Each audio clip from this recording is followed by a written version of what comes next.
Bismillahirrahmanirrahim. Assalamualaikum warahmatullahi wabarakatuh semuanya. Oke, sebelum kita memulai pembelajaran kita pada hari ini, alangkah baiknya kita membaca doa terlebih dahulu sesuai dengan kepercayaannya masing-masing. Silahkan membaca doa. Amin ya rabbal alamin. Nah, anak-anak sekalian, apa kabar hari ini? Semoga semuanya selalu dalam keadaan sehat ya. Nah, pada pembelajaran hari ini siapa yang tidak hadir? Oke, semuanya hadir ya. Alhamdulillah kalau begitu. Nah, Ibu sebelum kita mau beranjak ke pembelajaran, Ibu mau ngajak anak-anak sekalian untuk bermain nih. Kita akan bermain menggambar sesuatu melalui aplikasi atau web quizzes. Nah, sekarang Ibu minta anak-anak sekalian untuk mengeluarkan ponselnya masing-masing. Oke, kalau sudah silahkan teman-teman join melalui link yang Ibu share di grup, atau teman-teman bisa ya join melalui kode. Nah, jadi bisa teman-teman langsung join ke quizzes dan jawab pertanyaan yang Ibu berikan di quizzes ya menggunakan gambar. Jadi kalian akan menggambar di quizzes tersebut untuk menjawab pertanyaan dari Ibu. Oke, silahkan. Nah, ini merupakan tampilan web dari quizzesnya. Jadi kita udah buat soal tadi kan setelahnya, kemudian ketika soalnya udah selesai kita buat, langsung kita mulai. Nah, jadi nanti peserta didik itu bisa kita undang melalui link atau melalui kode. Ya, kita bisa bagikan ke grup WhatsApp atau kan ke email mereka. Nah, di sini kita menunggu peserta. Nah, ini adalah tampilan ketika peserta didik itu mengklik link atau mengklik kode. Nah, ketika peserta didik sudah masuk, maka kita bisa memulai kuisnya. Nah, jadi seperti ini ya gambaran kuisnya, akan ada soal, nanti peserta didik itu akan menjawab menggunakan cara menggambar. Nah, bagaimana kondisi saat ini, gitu kan, bisa digambarkan melalui kolom yang tersedia. Pun juga dengan soal nomor 2, gambarkan tentang bahagia menurutmu, misalnya bahagianya dengan keluarga, maka peserta didik bisa menggambarkan tentang keluarganya di situ, gitu. Untuk kuis melalui quizzes ini. Ini bisa membuat peserta didik itu kita bisa mengecek bagaimana kondisi peserta didik kita, apa yang ia rasakan, seperti itu melalui gambarannya. Nah, nanti tampilan akhirnya seperti ini. Baik anak-anak, setelah kalian mengerjakan kuis yang Ibu share melalui web quizzes atau aplikasi quizzes, maka Ibu berharap semoga kalian lebih siap lagi dan lebih bersemangat lagi dalam belajar. Apapun keadaan kalian, bahagia, sedih, atau apapun itu, Ibu berharap kalian bisa mengkondisikannya untuk tetap bisa mengikuti pembelajaran ini hingga akhir nanti ya. Oke, jadi kita agak flashback sedikit nih, bahwa di minggu kemarin kita itu sudah belajar mengenai wawasan Nusantara. Nah, salah satu wujud dari wawasan Nusantara itu adalah tentang sistem pemerintahan atau tentang kenegaraan. Nah, sistem pemerintahan yang dianut oleh Indonesia adalah sistem pemerintahan demokrasi Pancasila. Nah, gimana sih perwujudan dari demokrasi Pancasila itu atau demokrasi sesuai dengan nilai Pancasila? Nah, berikut ini Ibu akan menjelaskan materi tersebut dengan judul Perwujudan Demokrasi Sesuai Nilai Pancasila dan Kemerdekaan Berpendapat Warga Negara dalam Era Keterbukaan Informasi. Nah, sekarang silahkan kalian pahami, silahkan kalian dengarkan dengan baik ya penjelasan Ibu mengenai materi tersebut. Nanti di akhir Ibu akan memberikan kalian tugas. Apa tugasnya? Pokoknya sekarang kalian tonton dulu video pembelajaran atau penjelasan Ibu ya terkait dengan materi tersebut. Ya, silahkan simak baik-baik. Baiklah, hari ini kita akan membahas materi mengenai perwujudan demokrasi sesuai nilai Pancasila dan kemerdekaan berpendapat warga negara dalam era keterbukaan informasi. Adapun tujuan pembelajaran kita pada hari ini adalah yang pertama, peserta didik mampu menunjukkan perwujudan demokrasi yang didasari oleh nilai-nilai Pancasila dengan tepat. Dan yang kedua, peserta didik dapat menjelaskan bagaimana contoh kemerdekaan berpendapat warga negara dalam era keterbukaan informasi dengan benar. Yang pertama, kita akan membahas mengenai apa itu demokrasi. Ya, demokrasi berasal dari bahasa Yunani yaitu demos yang berarti rakyat dan kratos yang artinya pemerintahan. Sehingga demokrasi dapat diartikan sebagai pemerintahan dari rakyat, oleh rakyat, dan untuk rakyat. Lantas, bagaimana demokrasi di Indonesia? Demokrasi di Indonesia disebut dengan demokrasi Pancasila, yaitu demokrasi yang didasarkan pada nilai-nilai falsafah Pancasila atau sistem pemerintahan dari rakyat, oleh rakyat, dan untuk rakyat yang berdasarkan pada nilai-nilai pada Pancasila. Perwujudan demokrasi sesuai nilai-nilai pada Pancasila. Yang pertama adalah pemilihan umum atau pemilu. Pemilu merupakan perwujudan demokrasi sesuai sila keempat Pancasila sebagai wujud nyata bahwa rakyat memegang kekuasaan tertinggi. Yang kedua adalah demonstrasi atau unjuk rasa. Demonstrasi atau unjuk rasa merupakan wujud demokrasi sesuai dengan sila keempat, di mana di negara demokrasi warga negara itu bebas menyampaikan pendapatnya. Pembahasan yang kedua adalah terkait dengan kemerdekaan berpendapat. Kemerdekaan berpendapat mengandung arti bahwa warga negara diperbolehkan menyampaikan aspirasinya di muka umum terkait dengan kebijakan pemerintahan dan kondisi negara. Kemerdekaan setiap warga negara untuk menyampaikan pendapat di muka umum merupakan perwujudan demokrasi dalam tatanan kehidupan bermasyarakat, bernegara, dan berbangsa yang dilakukan sesuai dengan undang-undang. Adapun dasar hukum dari kemerdekaan berpendapat itu adalah yang termuat dalam pasal 28 ayat 3 tentang hak mengeluarkan pendapat dan UU nomor 9 tahun 1998.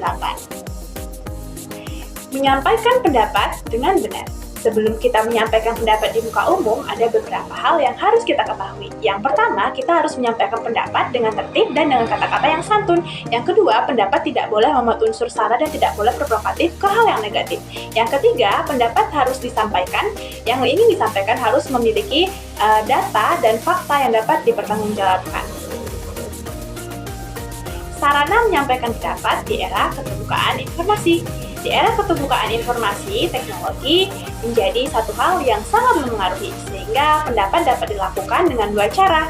Yang pertama, dengan cara demonstrasi atau unjuk rasa langsung menyuarakan aspirasi. Dan yang kedua adalah dapat dilakukan melalui media sosial, yaitu dengan cara mengunggah foto atau video tentang pendapat kita. Tugasnya, silahkan kalian tonton video yang ditayangkan oleh guru ya. Dan untuk sebagai bahan refleksi, silahkan kalian kemukakan hal apa yang paling berkesan dari materi pembelajaran hari ini. Sekian, dan terima kasih. Wassalamualaikum semuanya.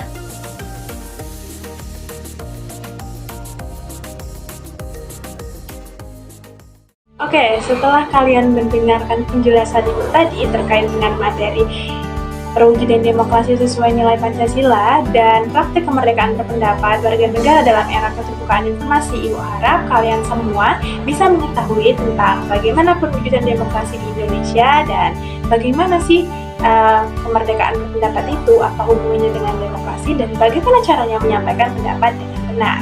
Nah, setelah kalian mendengarkan penjelasan Ibu tadi, di sini Ibu mau memberikan kalian sebuah tugas yang mana instruksinya yang pertama, kalian tonton video animasi berikut ini ya yang akan Ibu tayangkan setelah ini. Kemudian kalian jawab 2 soal di akhir video animasi di sebuah kertas. Nah, setelah itu kalian kumpulkan kepada Ibu, oke? Baik, silahkan dikerjakan mulai dari sekarang.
Oke, ini semuanya sudah kumpul.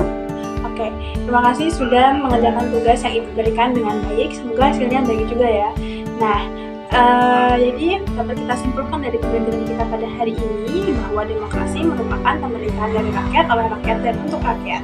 Dan demokrasi di Indonesia merupakan demokrasi yang sesuai dengan nilai Pancasila. Nah, di negara demokrasi ternyata setiap warga negara itu memiliki kebebasan dalam berpendapat atau memiliki hak dalam menyuarakan pendapatnya di muka umum. Adapun ketika kita menyampaikan pendapat, ternyata ada beberapa hal yang harus kita perhatikan. Kita nggak boleh menyampaikan pendapat sembarangan, seperti menyampaikan pendapat dengan kata-kata yang tidak santun, kemudian provokatif, dan kita juga tidak boleh menyampaikan pendapat tanpa ada fakta dan data yang mendukung. Nah, demikianlah pembelajaran kita pada hari ini. Mari kita bersyukur bersama-sama kepada Tuhan Yang Maha Esa. Alhamdulillahirrabbilalamin. Dan lupa juga kita membaca doa kifaratul majlis. Bismillahirrahmanirrahim. Subhanakallahumma wa bihamdika asyhadu an la ilaha illa anta astaghfiruka wa atubu ilaik. Amin ya rabbal alamin. Baik, terima kasih semuanya sudah mengikuti pembelajaran dengan Ibu dengan sangat baik hari ini, dengan tertib dan dengan disiplin. Sampai berjumpa di pertemuan selanjutnya. Wassalamualaikum warahmatullahi wabarakatuh.